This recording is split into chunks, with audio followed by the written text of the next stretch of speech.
Hello friends, नमस्कार। स्वागत है आप सभी का हमारे यूट्यूब चैनल पर। मैं हूं एस के वर्मा और आज की वीडियो जो रहेगी 11 अक्टूबर 2023 के लिए।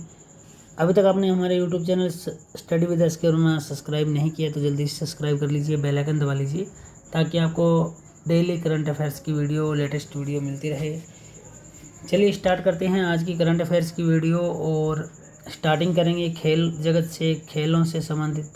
और अभी हाल फिलहाल की जो करंट में न्यूज़ चल रही है खेलों की, वह एशियन गेम्स से चल रही है। एशियन गेम्स तो मतलब एशियन गेम्स से संबंधित आज हम डिस्कस करने वाले हैं स्टार्टिंग की न्यूज़ के अंदर। और एशियन गेम में आपको पता होना चाहिए कि एशियन गेमों का समापन हो चुका है।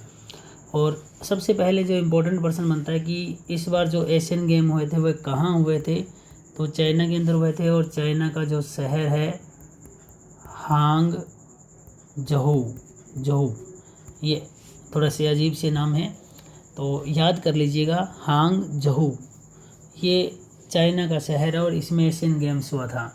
प्रश्न बनता है कि इस बार जो एशियन गेम्स है वह कौन सा संस्करण था, कौन सा सीजन था। तो 19वां संस्करण का आयोजन हुआ था। एशियन गेम्स के 19वें संस्करण का आयोजन इस बार हुआ है और कहाँ हुआ है, चाइना के अंदर हुआ है। अच्छा, इसके अलावा पूछा क्या जा सकता है, इस बार पूछा जा सकता है कि जो एशियन गेम्स में कितने देशों के एथलीटों ने भाग लिया था। एथलीट समझ रहे हो, जो खिलाड़ी जो हैं, जो अलग अलग गेम्स से संबंधित खिलाड़ी जितने भी हैं तो उनको एथलीट बोला जाता है।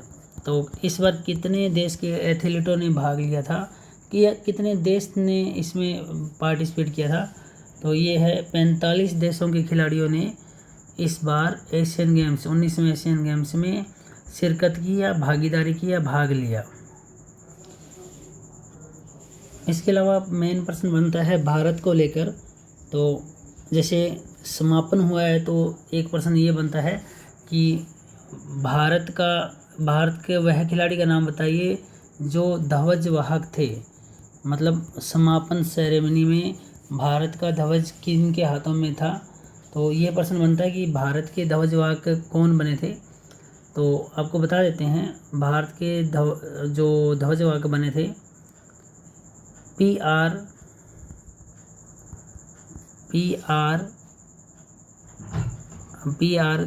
श्रीजेश,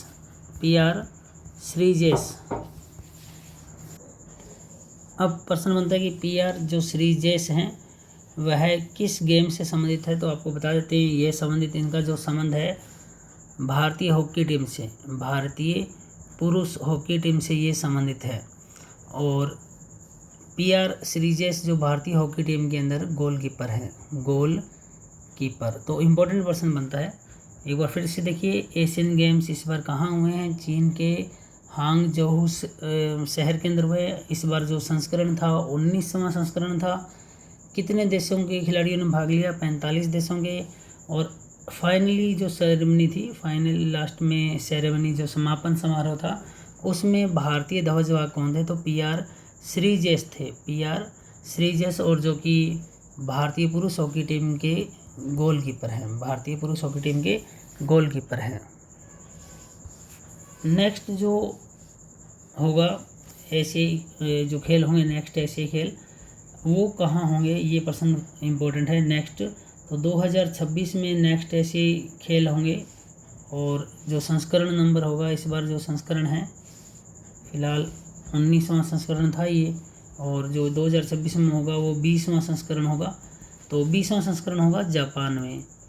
और जापान के किस शहर के अंदर होगा, तो जापान के शहर का नाम है आइची नागोया। ये शहर है आइची नागोया जापान का, जहाँ पर 2026 का जो मेज़बानी 26 में मेज़बानी करेगा जापान। इस बार किसने की थी, चीन ने। और चीन के किस शहर ने की, हांगझोऊ ने। और 2026 में 20वां संस्करण जापान करेगा। जापान का कौन सा शहर, आइची नागोया।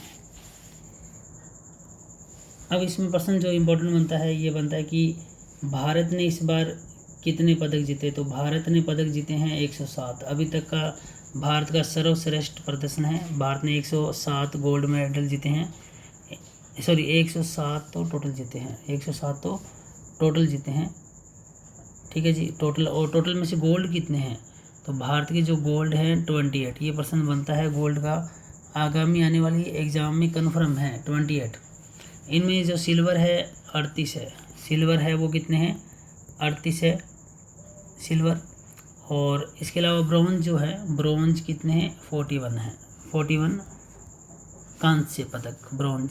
तो 8 8 16 1 17, 7 और 2 9 और 1 10, 107 क्या है, 107 टोटल पदक हैं। अब प्रश्न ये पूछा जाता है कि चलो भारत ने इतने पदक जीते, भारत कौन से रैंक पर है, तो भारत है चौथे रैंक पर। ये भी प्रश्न बनता है, इंपॉर्टेंट बनता है, 4th रैंक पर है। नंबर 1 क्योंकि चाइना का आपको पता है कि गेम्स में इनमें चाइना का प्रभुत्व रहता ही है, तो चाइना नंबर 1 है।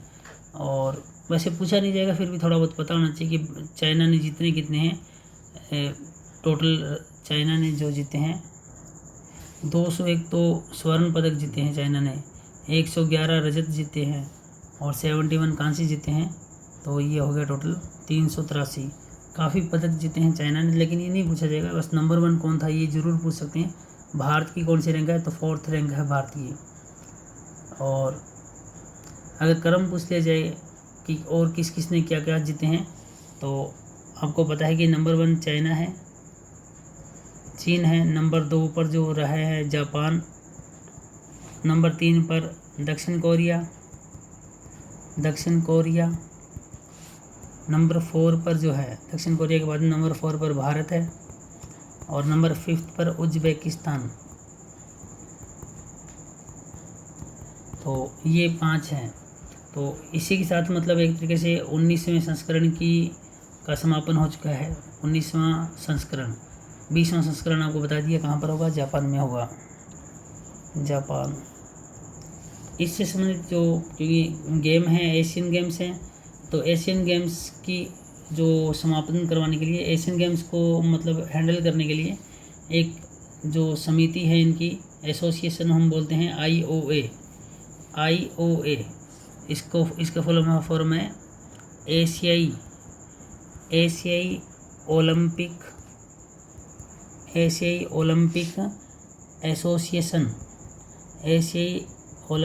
एसोसिएशन।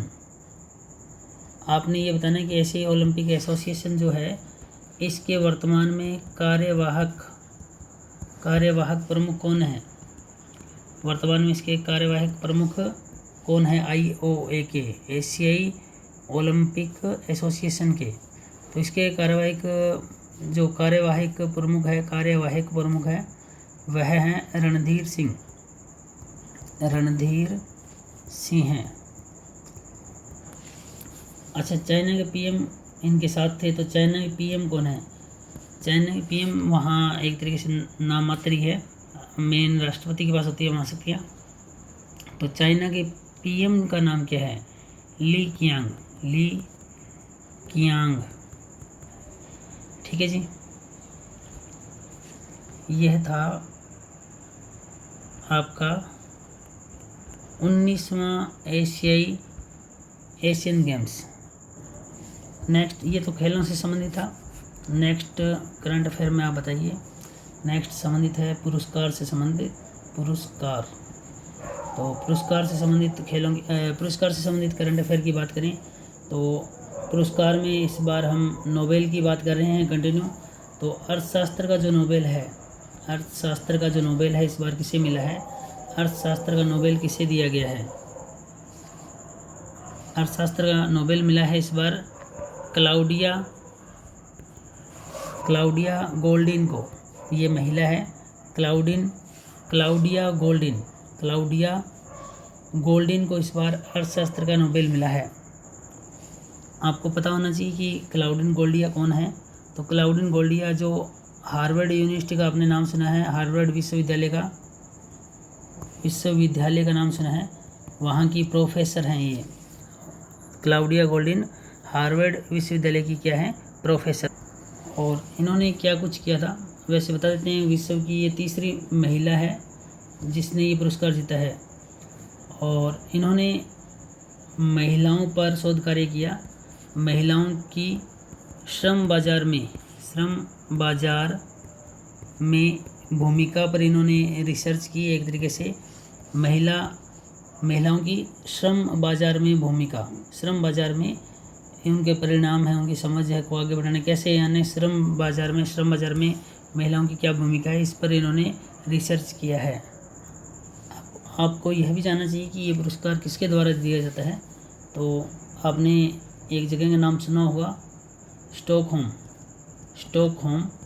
स्टॉकहोम में एक एकेडमी है, और इस एकेडमी का जो नाम है, स्टॉकहोम में एक एकेडमी है और एकेडमी का नाम है रॉयल स्वीडिश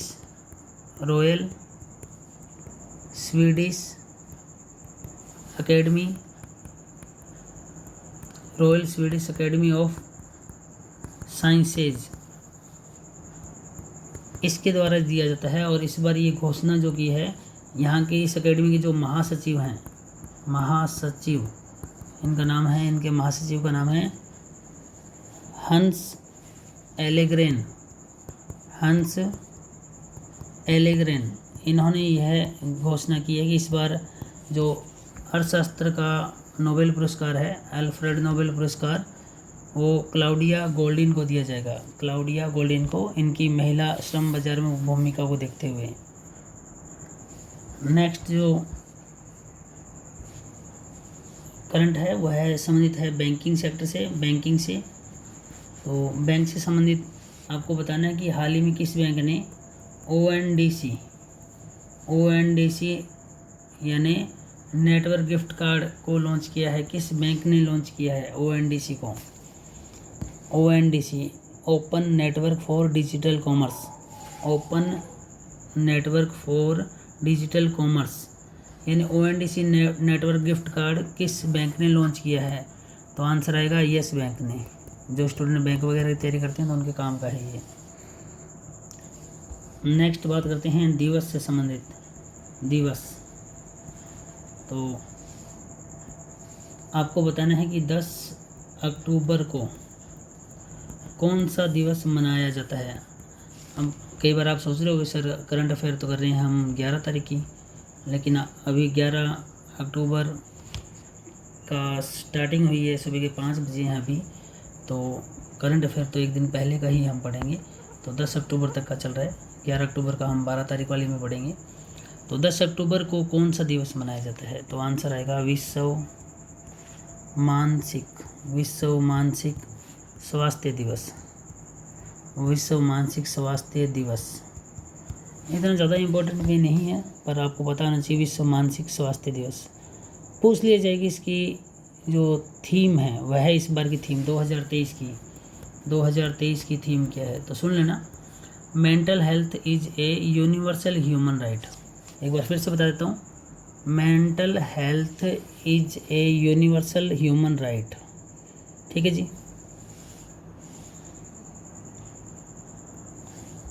नेक्स्ट जो क्वेश्चन है महोत्सव, तो महोत्सव से संबंधित प्रश्न है। आपको बताना है कि 9 नंबर का 9वां भारत अंतर्राष्ट्रीय नृत्य 9वां भारत अंतर्राष्ट्रीय नृत्य संगीत महोत्सव का आयोजन कहाँ किया गया? इसका आयोजन कहाँ किया गया? तो आंसर आएगा नई दिल्ली में। 3 दिवसीय आयोजन था, 3 दिनों का था, 3 दिवसीय।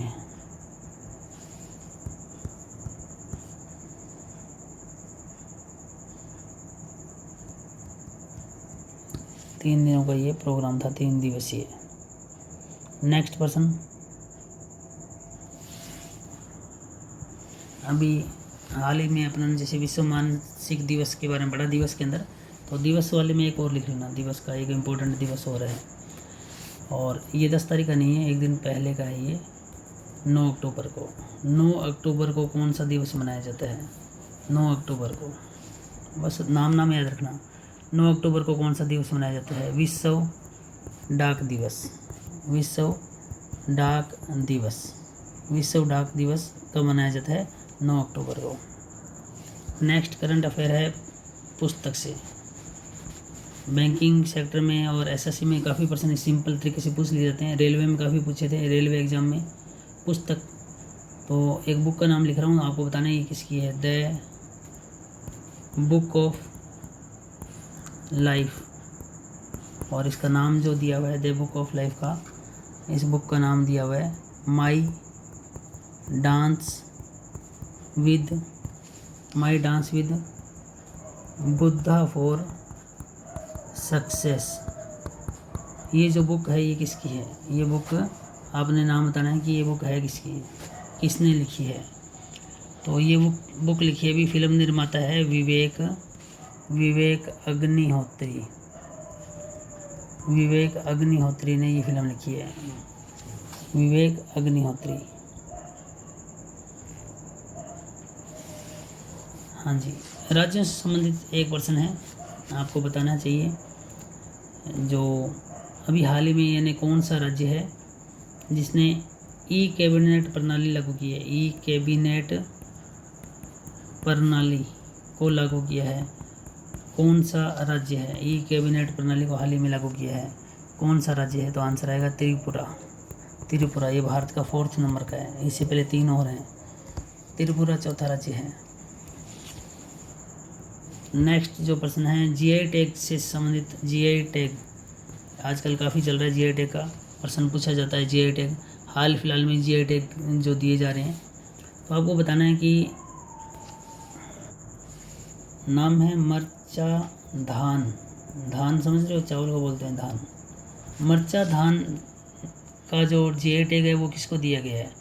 कहाँ का ये मरचा धान जो जिसको जीआई टैग दिया गया है? जीआई टैग मतलब जीआई टैग को आप फुल फॉर्म है जियोग्राफिकल इंडिकेशन। ये कहाँ की है, किससे संबंधित है? तो ये बिहार से संबंधित है। और बिहार में एक जगह आपने काफ़ी सुना होगा, चंपारण तो फेमस है ना, तो पश्चिम चंपारण नाम है, चंपारण, वहाँ की ये फेमस है मरचा धान कहाँ की फेमस है? चंपारण की। और चंपारण कहाँ है? बिहार में। चलिए, हमने क्या कुछ पढ़ा आज, फटाफट रिवाइज कर लेते हैं। सबसे पहले आज है 11 अक्टूबर 2023 और हम करंट अफेयर पढ़ रहे हैं। अभी तक हमारे YouTube channel study with SK Verma आपने सब्सक्राइब नहीं किया, जल्दी से कर लीजिए। हमने आज पढ़ा है खेलों से संबंधित। एशियन गेम्स का समापन हो चुका है। चीन के हांगझोउ शहर में इनका आयोजन किया गया था। 19वां संस्करण था इस बार। एथलीट जो थे 45 देशों के शामिल हुए थे। भारतीय जो ध्वज वाक़ लास्ट में समापन समारोह में PR सीरीजेस थे और हॉकी के गोलकीपर हैं ये। और 2026 में जो 20वां संस्करण होगा एशियन गेम्स का, वो जापान में आईची नागोया शहर के अंदर होगा। भारत ने 107 टोटल पदक जीते हैं।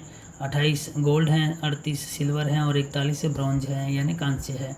चाइना नंबर 1 रहा है, भारत चौथे नंबर पर है, चीन 1 नंबर, जापान 2 नंबर। चीन ने 383 पदक जीते हैं, 201 स्वर्ण के साथ। जापान दूसरा, तीसरे नंबर कोरिया, चौथे नंबर भारत और 5वां उज्बेकिस्तान। और एशियाई ओलंपिक एसोसिएशन IOA के कार्यवाहक प्रमुख जो है रणधीर सिंह है और चीन के PM जो है ली कियांग है। इसके अलावा हमने बात की है पुरस्कार से। नोबेल का अर्थशास्त्र में पुरस्कार दिया गया है क्लाउडिया गोल्डिन को, जो हार्वर्ड यूनिवर्सिटी की क्या है, प्रोफेसर है, महिला है और तीसरी ओवरऑल विश्व की 3rd महिला है जिसको ये अवार्ड पुरस्कार दिया गया है। महिला श्रम बाजार में उनकी भूमिका को लेकर ये अवार्ड मिला है। और आपको पता है कि ये अवार्ड दिया जाता है स्टॉकहोम की एकेडमी है, royal Swedish academy of sciences. इसके महासचिव हंस एलेग्रेन ने यह सूचना दी है कि इस बार नोबेल अर्थशास्त्र का किसको दिया जाएगा? क्लाउडिया गोल्डिन को दिया जाएगा। और बैंक से संबंधित है कि ONDC को किसने लॉन्च किया है? तो यस बैंक ने किया है। 10 अक्टूबर को कौन सा दिवस मनाया जाता है? विश्व मानसिक स्वास्थ्य दिवस। और इसके अलावा 9 अक्टूबर को कौन सा दिवस मनाया जाता है? विश्व डाक दिवस। 9वां भारत अंतर्राष्ट्रीय नृत्य संगीत महोत्सव कहाँ आयोजन किया जाएगा? नई दिल्ली में। 3 दिन का था, 3 दिवसीय। पुस्तक है द बुक ऑफ लाइफ, यानी my dance with Buddha for success. ये बुक किसकी है? विवेक अग्निहोत्री की है। राज्यों में बात करें तो ई कैबिनेट प्रणाली किस राज्य ने शुरू की है? त्रिपुरा ने। 4th राज्य है इस कार्य को करने वाला। इस जीआई टैग की बात करें तो मरचा धान को जीआई टैग मिला है, ये कहाँ से संबंधित है? बिहार के पश्चिम चंपारण से। तो डियर स्टूडेंट, यह थे आज के करंट अफेयर। उम्मीद करते हैं आपको आज की वीडियो अच्छी लगी हो। वीडियो अच्छी लगी है तो हमारे यूट्यूब चैनल को सब्सक्राइब कर लीजिए, बेल आइकन दबा लीजिए ताकि आपको लेटेस्ट वीडियो का नोटिफिकेशन मिलता रहे। आज की इस वीडियो में इतना ही।